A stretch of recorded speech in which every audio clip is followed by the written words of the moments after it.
क्रोध क्रोध क्रोध।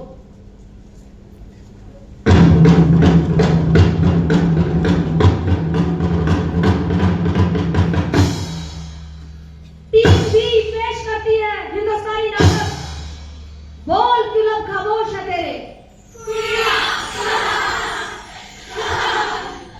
कैसी होती है ये कुड़ियाँ?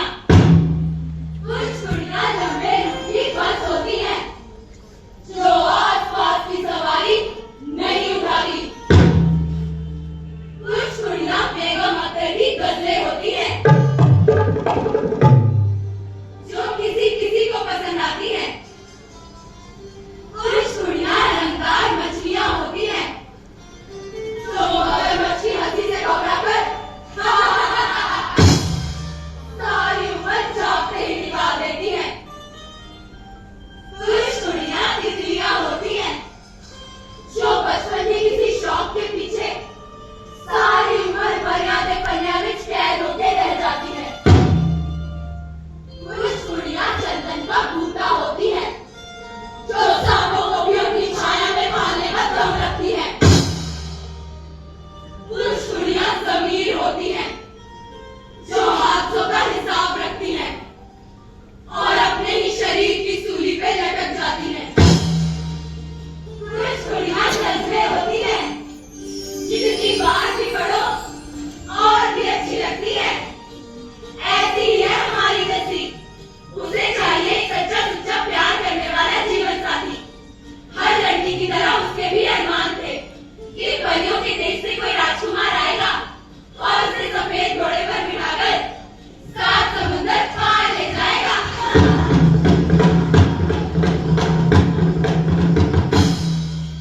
जी हाँ, ये है जस्सी, हमारी इस कहानी की नायिका।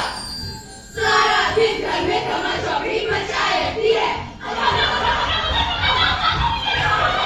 ओ कुड़ियों, क्या कहना बता रखा है? गिर गई तो चोट लग जाएगी। चाई जी, आपको पता है मैं 7 समुंदर पार कर परियों के देश जाना चाहती हूँ। है कमली, हमने कभी तुझे नागरिक से अकेले भेजा, तू जाएगी विलायत। चाई जी, हमारे मुल्क में जान नहीं है भाई, जो तुम्हें बाहर जाने की रट लगा रखी है। ओहो, क्यों लड़की के पीछे पड़ी रहती है? मेरा देखा हुआ परिवार है, कौन सा कोई बेगाना भी कुड़ी ना तो खाओ। बस अगले हफ्ते इसकी सास आएगी और इसे चुन्नी चढ़ाकर बजाय अपने साथ ले जाएगी। जी हाँ हाँ, सच चढ़ा लो इसे, मेरी तो कोई सुनता ही नहीं है इस घर में। अब तो खुश है ना तू? जी दादी, बस खुश रहकर मेरी लाडो रानी। हमारी खुशी दुल्हन बनेगी और ससुराल जाएगी।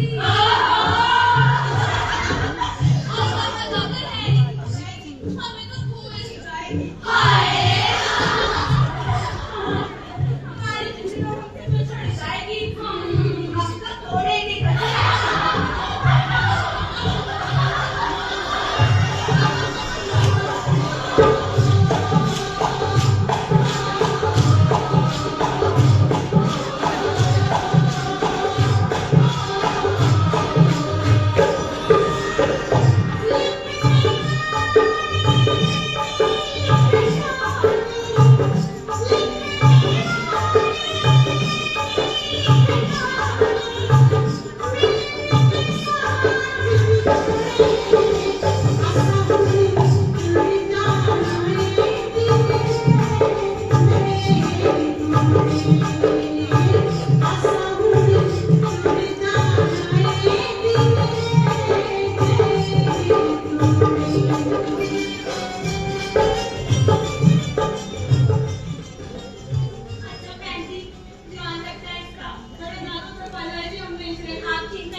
जस्सी बिना होकर विलायत चली गई।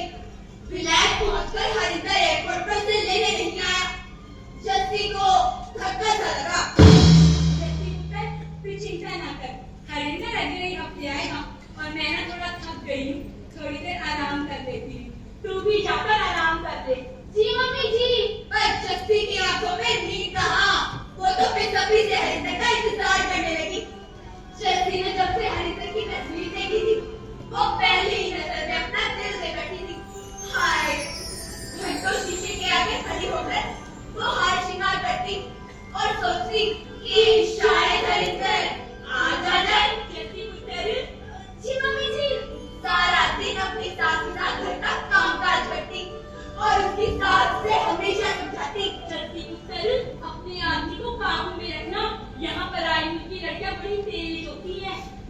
पप्पू अपनी जाल में फंसा लेती हैं। तू होशियार है ना? जी मम्मी जी। ना मैं दाल चढ़ा के आती हूँ। ये क्या कर दिया मम्मी जी ने? मैं किसी में से कम हूँ क्या? हरिंदर मुझे देखते ही पसंद कर लेगा।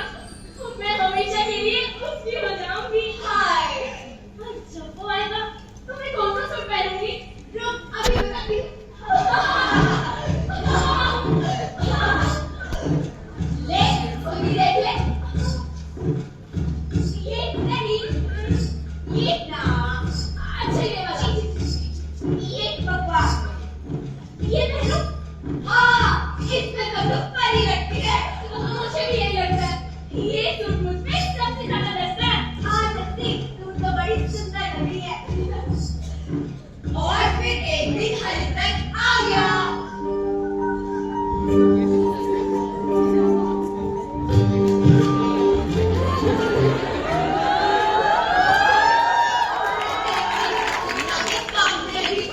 अपने दिल की धड़कन उसे कानों तक सुनाई देने लगी, जिसकी वो महीनों से मन पूजा कर रही थी। आज वो साक्षात उसके सामने था। हरिंदर ने आगे बढ़कर जैसे ही उसका हाथ छुआ, शक्ति को लगा जैसे बिजली की नदी तार में उसका हाथ छू लिया।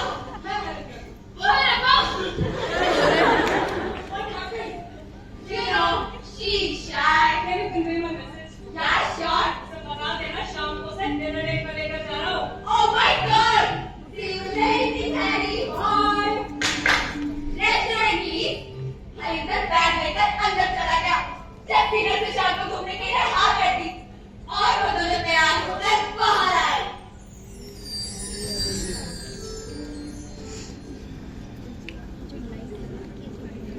What would you like to have?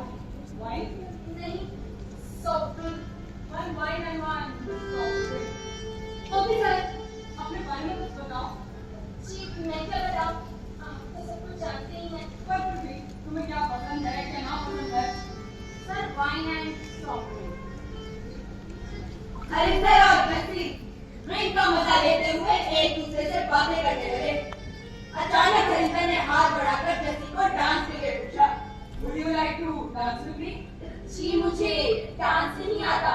कोई बात नहीं, मैं सिखा दूंगा।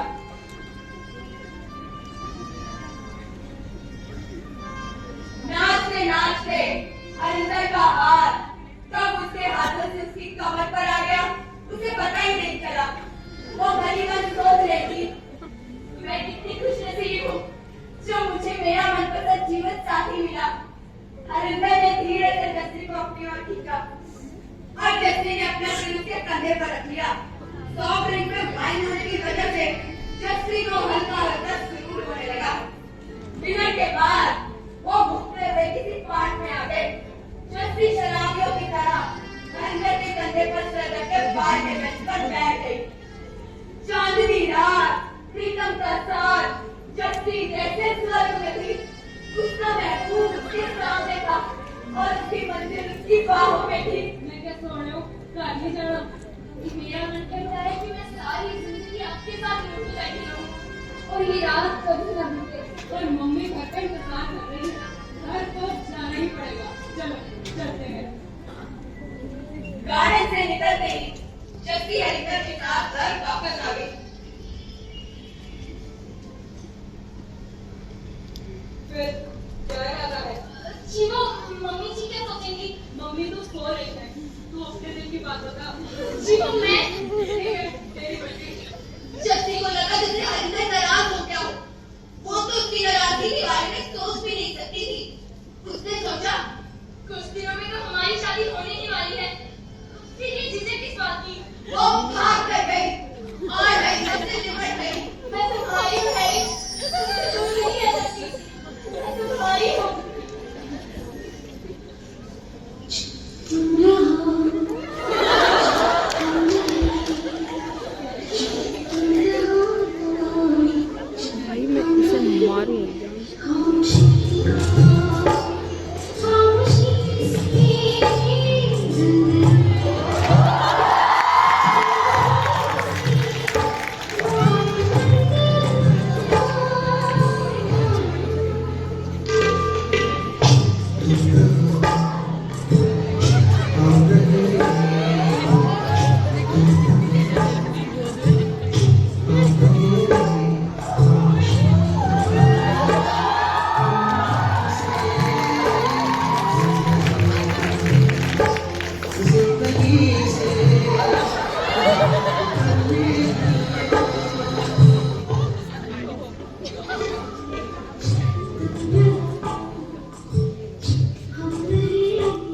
तुम बताना चाह रहे हो काम पर उसे आदमी हूँ छुट्टी नहीं मिलती छुट्टी नहीं मिलती क्या शादी के लिए भी छुट्टी नहीं मिलती शादी किसकी शादी हमारी मेरी और आपकी शादी अरे तुमसे किसने कह दिया मेरा तुम्हारे साथ हो गया दुनिया की किसी लड़की से शादी करने का फिलहाल कोई इरादा नहीं मैं तो मौज मस्ती करके मेला देखने वाला इंसान हूँ किसी बंधन में बंधना मुझे पसंद नहीं आप ही कैसी शादी कर रहे हैं मुझे डर लग रहा है हमारी मंगनी हो चुकी है बस शादी होने बाकी है तो मेरे मन की मैंने आपको अपना पति मान के खुद को सौंप दिया था है क्या मैंने तुम्हें मजबूर किया तुम खुद आई मेरे पास मेरे को डरते नहीं ऐसा लगता है मैं खुद की नजरों में गिर जाऊंगी मैं गांव की सीधी सादी लड़की हूँ आपसे बहुत प्यार करती हूँ हैरी तो क्या जरूरी है कि मैं भी तुमसे प्यार करूँ मैं कुछ भी क्या करती है पढ़ी लिखी हूँ घर का सारा काम कर जानती हूँ आप मुझे अपना लीजिए हैरी वरना मैं बर्बाद हो जाऊंगी Stay away.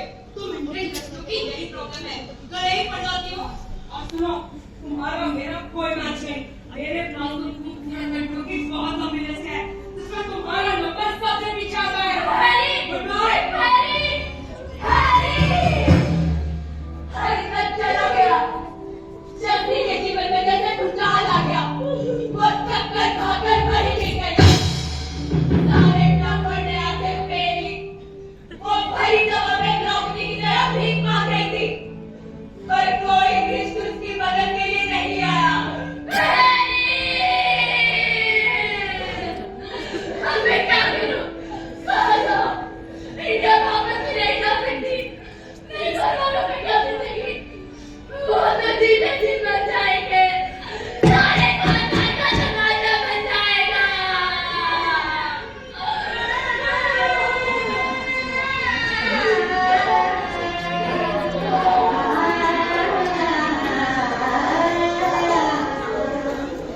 जिंदगी तमाशा दुनिया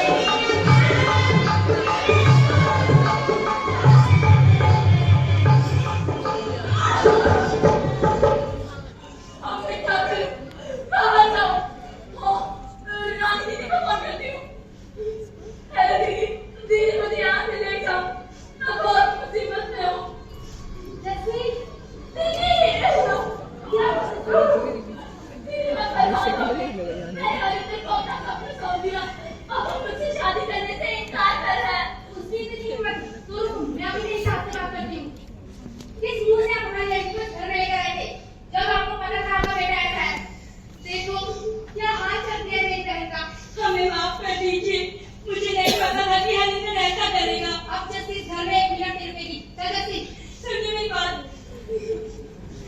रानी जैसी को अपने घर ले आई उसने बाजी के घर में शाम की नौकरी दिला दी वो दिन में रानी के घर में काम करती और शाम को नौकरी कर जाती एक दिन की बात है वो अपने जीते जगरूप के लिए चाय बनाकर लाई बाजी चाय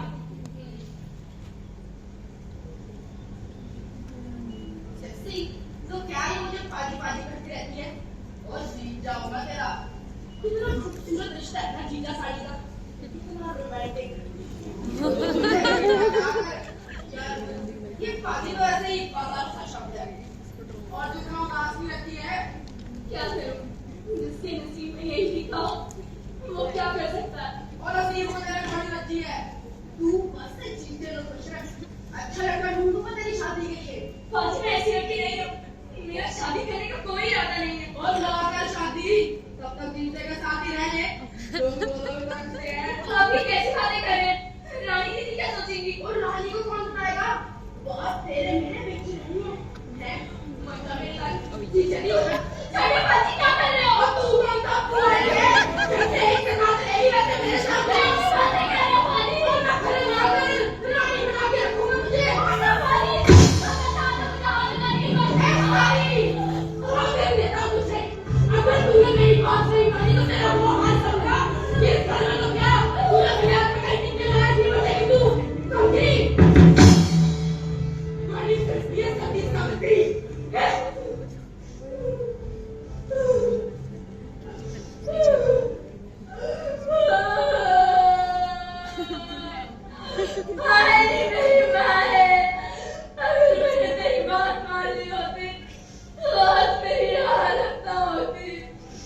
इस घटना के बाद जैसी डर गई थी क्योंकि उस पर जगरूप का दबाव बढ़ता जा रहा था।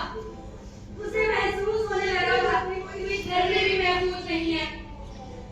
अपना ससुराल छोड़ कर आई थी कि मुझे यहाँ आश्रम मिलेगा पर मुझे नहीं पता था कि इस दुनिया का कद इतना छोटा है एक कोने अंदर शहर है ऐसे मेरा कद हुआ क्या है एक कोने अंदर शहर है ऐसे मेरा कद हुआ क्या है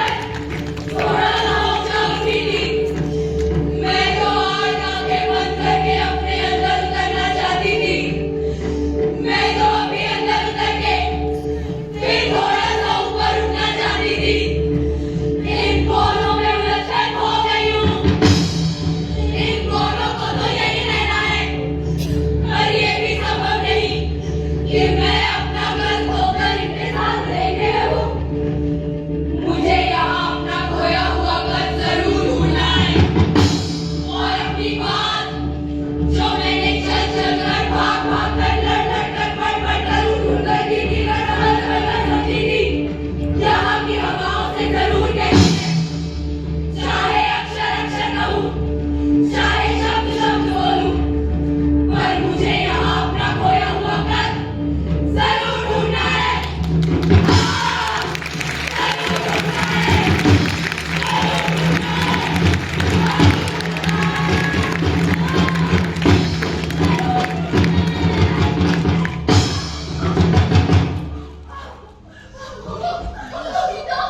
नहीं मुझे पता मुझे छोड़ो मुझे छोड़ दो मेरा बच्चा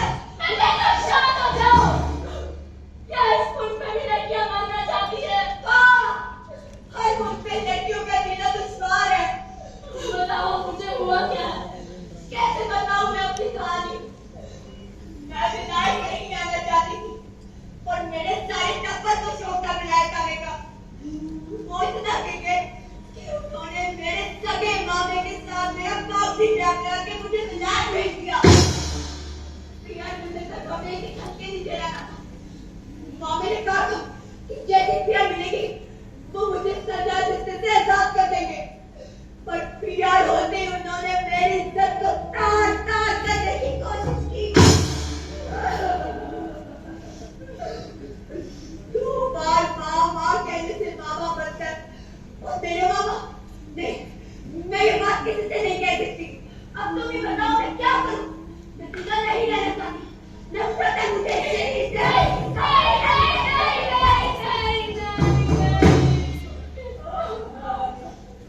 तुम्हें नहीं पता परिंदे हर जगह मौसम का रूप अलग अलग है मेरी कहानी भी कुछ ऐसी ही है मुझे भी शादी का झांसा देकर यहाँ लाया गया था मेरा होने वाला पति मेरा हो न सका और मैं उसकी हो गई वहां से भाग कर अपनी बहन के घर गई वहां से जो मेरे भाई की तरह होता है मेरे सर पे हाथ रखने के बजाय उन्हीं हाथों से मेरे चुन्नी खींचने लगा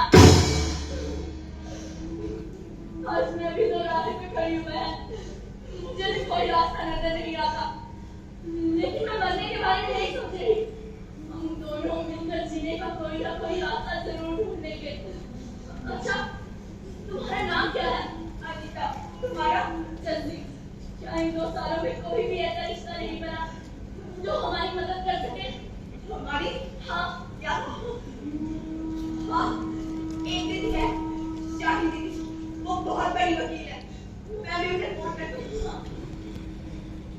दीदी मैं अनीता अपनी दुनिया गाड़ी में आपकी जल्दी आ जाएंगे, हमें आपकी जरूरत है।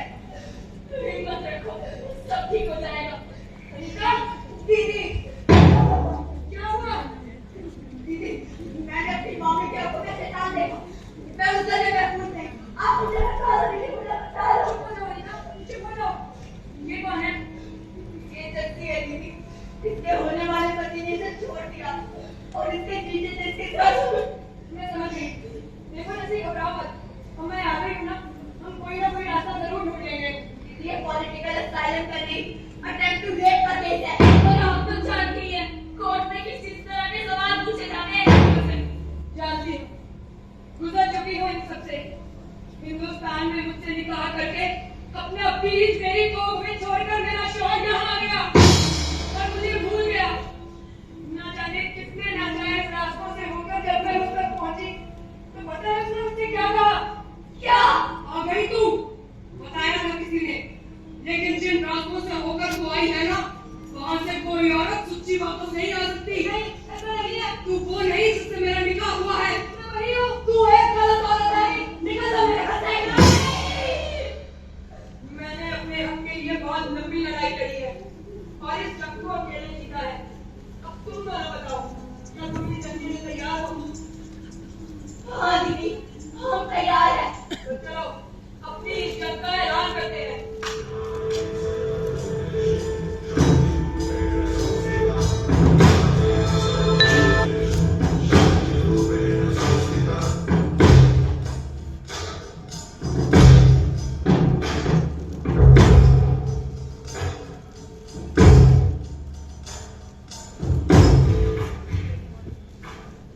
ये क्या नोटिस भेजा आपने? इससे तो हमारे खानदान की इज्जत मिट्टी में मिल जाएगी। और आपकी बेटी ने तुमसे धोखा दिया आंटी जी, इस दुनिया में आपकी शामिल है। अगर आप अपनी इज्जत बचाना चाहती हैं तो कह दीजिए अपने बेटे से कि वो जैसी तरीके से माफी मांगे और एक घर इसके नाम भी करे, क्योंकि उसी की वजह से ये बेघर हुई थी।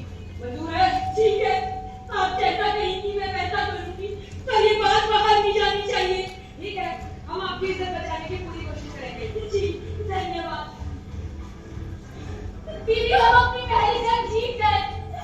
ये सब आपकी वजह से हुआ दीदी।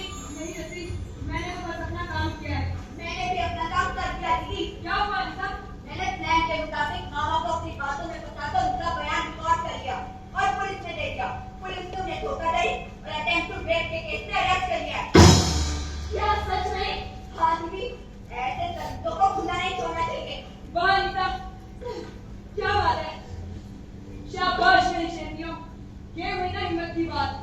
तुम्हारी हिम्मत ने तुम्हें इंसाफ दिलाया है। नहीं दीदी, आपने हमें इंसाफ दिलाया है। औरत अगर औरत का साथ दे तो आसमान को भी धरती पर ला सकती है। तुम अकेली नहीं हो, तुम जैसी हजारों हैं जिनके साथ रोज ये अन्याय होता है और वो खामोश रहती है हमें इस अन्याय के खिलाफ आवाज उठानी होगी और आगे बढ़कर अपनी बात कहनी होगी। और बताना होगा इस संसार को कि औरत सिर्फ हाड़ मांस से बनी हुई बेल नहीं है। उसके अंदर मन है, जज्बात है, आत्मा है। भले ही ईश्वर ने उसे पुरुषों में इनकार है, तो बेटे शीला कोमल बनाया है। मगर इस बात से कैसे इनकार करोगे कि वो मानव जाति की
मन का